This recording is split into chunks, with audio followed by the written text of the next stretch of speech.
News track में फिर से एक बार आप तमाम का इस्तकबाल है और स्वागत है। आज खबरें ढेर सारी हैं और कुछ अहम खबरें भी हैं। पहले चलते हैं आज के मौजू पे। आज का मौजू है बदगुमानी। लोगों के दरमियान अक्सर गलतफहमियाँ पैदा होती हैं और एक दूसरे से रिश्ता ख़त्म कर देते हैं। इसकी असल वजह है कि एक दूसरे के बारे में बदगुमानी फैलाना। बदगुमानी एक ऐसा जुर्म है और ऐसा गुनाह है जिसे अल्लाह सुब्हान तआला कभी माफ़ नहीं करते। आप किसी के बारे में बदगुमानी फैलाकर आप बहुत बड़े गुनहगार बन जाते हैं।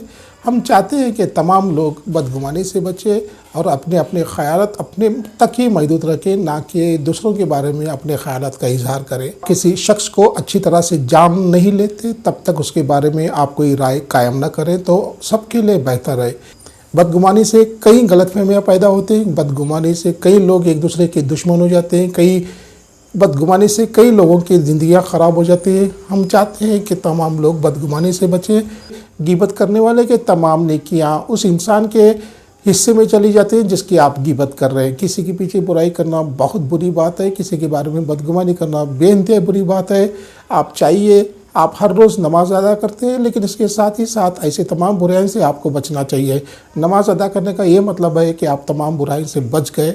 लेकिन हमने कई ऐसे लोगों को भी देखे जो नमाज ख़त्म होने के बाद बाहर ठहरे होते हैं और ये चाहते हैं कि हम उन्हें सलाम करें, लेकिन उन्हें सलाम की अहमियत ही नहीं मालूम होती। सलाम की असली चीज़ ये है कि जो शख्स पहले सलाम करता है उसे ज़्यादा नेकियां मिलती है और बाद में करने वाले को कम नेकियां मिलती है। लेकिन वो शख्स अपने घमंड और तकब्बुर में ऐसे खड़े होते हैं कि कोई शख्स आए और मुझे सलाम करे क्योंकि मैं ही कुछ बड़ा हूँ।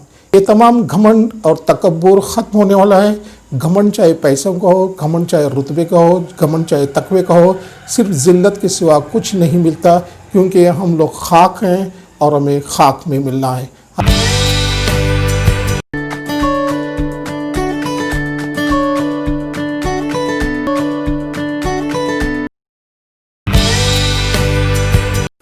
दुनिया में इंसान को ज़िंदा रहने के लिए 3 चीज़ों की बेइंतहा ज़रूरत होती है। एक हवा, पानी और ग़िज़ा। आज मसला है पानी का। बेलगाम शहर के कई इलाकों में सरकारी तौर से मौसूल होने वाले पानी की किल्लत जारी है। कई इलाकों में 4 दिन से पानी मौसूल नहीं हुआ, कई इलाकों में 7 दिन से पानी मौसूल नहीं हुआ, कई इलाकों में तो 2 हफ्ते से पानी दस्तयाब नहीं है। इसकी शिकायत कई शहरियों ने हमारे साथ की। बेलगाम नॉर्थ MLA श्री अनिल बेनके ने इसका हल निकाला है और उनका कहना है कि बहुत जल्द ही ये तमाम पानी का मसला हल हो जाएगा और हर घर में पानी दस्तयाब होगा।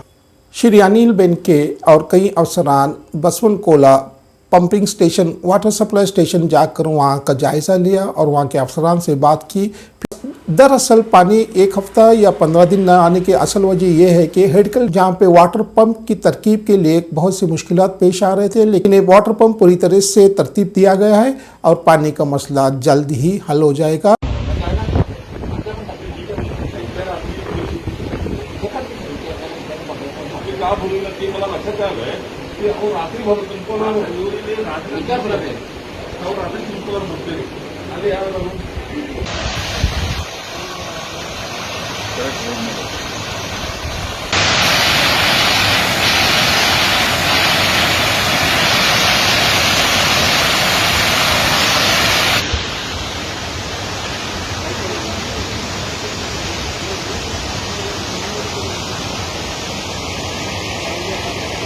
बेलगाम शहर के तमाम शहरियों को एक खुशखबरी दी जाती है कि अब कोई पानी का मसला नहीं होगा, क्योंकि L&T लार्सन एंड टोब्रो ने एक कॉन्ट्रैक्ट हासिल किया है जिसके तहत बेलगाम में होने वाले पानी के मसाइल को हल किया जाएगा और लार्सन एंड टोब्रो के कॉन्ट्रैक्ट के तहत तमाम शहरों को बाकायदा पानी मौसूल होता रहेगा और उसमें कोई रुकावट नहीं होगी।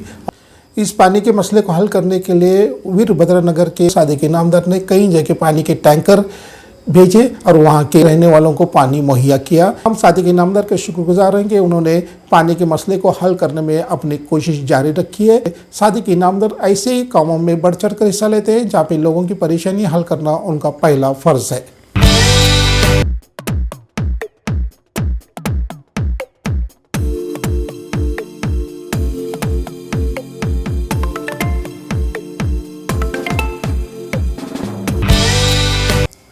हज़रत बिलाल सोशल वेलफेयर सोसाइटी के ज़ेर एहतमाम रहमान फाउंडेशन बेलगाम ने घटप्रभा में एक फ्री मेडिकल कैंप का एहतमाम किया, जहां पे तकरीबन 600 से ज़्यादा अफराद ने शिरकत की।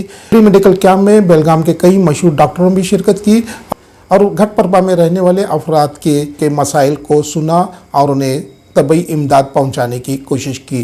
रहमान फाउंडेशन हमेशा से खल की खिदमत में आगे है और हम उम्मीद करते हैं कि रहमान फाउंडेशन इसी तरह से अपनी खल की खिदमत की कोशिशों को जारी रखे और इंसानियत की खिदमत करे। बोलो सर, कैसा लगा आपको प्रोग्राम? Okay start. ये रहमत फाउंडेशन बहुत ही अच्छा और नेक काम कर रहे हैं, बहुत ही अच्छा फ्री कैंप कर रहे हैं और ये देखकर मुझे बहुत खुशी हो रही है कि इतने लोग इसका फ़ायदा ले रहे हैं और बहुत ही डॉक्टर लोग, टेक्नीशियन सब लोग आके इधर सेवा दे रहे हैं। आप सब ने जो अरेंज किया है, मैं आपको सबको बधाई देता हूँ। थैंक यू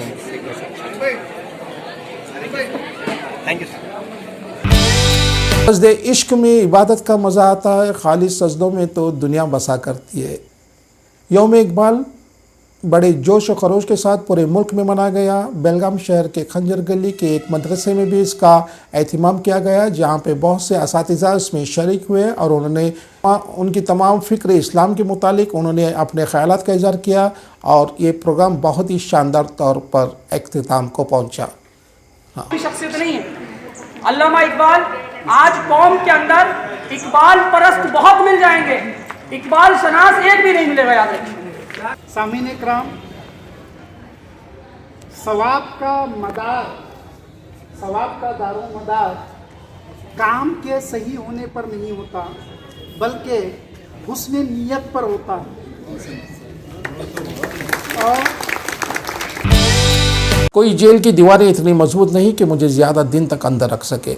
अर्नब गोस्वामी जिन्हें पिछले हफ्ते घसीट कर तलोजा ले गया था, लेकिन एक हफ्ते के बाद उन्हें रिहाई मिली। अर्नब गोस्वामी ने फिर से महाराष्ट्र के चीफ मिनिस्टर को चैलेंज किया है कि अगर मैं जेल के अंदर भी रहूं तो मैं अपना चैनल शुरू कर सकता हूं।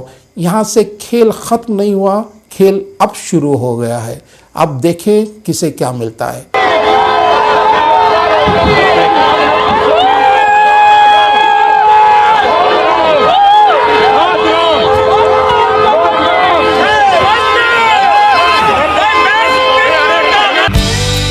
बात करते हैं बिहार इलेक्शन की। यहाँ कौन जीता और कौन हारा अभी तक किसी को नहीं पता। उनकी तवक्को बहुत ज़्यादा रखी जा रही है। कौन वहाँ के सीएम होंगे, कौन वहाँ के चीफ मिनिस्टर होंगे, अभी तक लोगों को कुछ नहीं पता। जो लोग जीत रहे थे उन्होंने कहा कि आप हार रहे हैं, और जो हार रहे थे उन्होंने कहा कि हम जीत रहे हैं।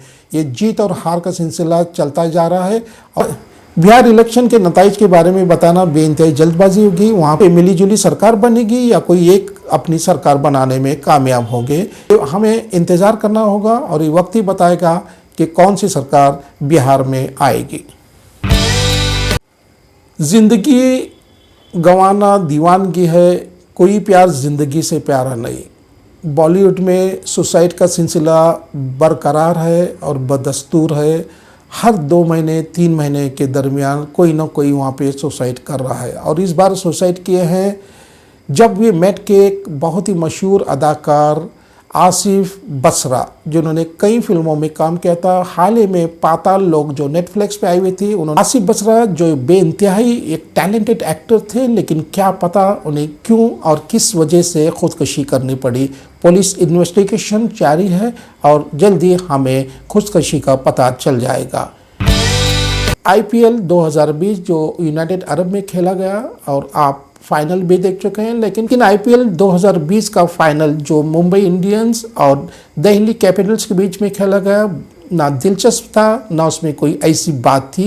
एक तरफा गेम था जिसे मुंबई इंडियंस ने बड़ी आसानी से जीता और IPL के सरताज बने मुंबई इंडियंस, जिन्होंने ये 5वीं मरतबा ये खिताब जीता है। फिर एक बार आप तमाम लोगों का शुक्रगुजार हूँ जो न्यूज़ ट्रैक को बड़ी दिलचस्पी से देख रहे हैं, शेयर कर रहे हैं, लाइक कर रहे हैं और सब्सक्राइब कर रहे हैं। शुक्रिया।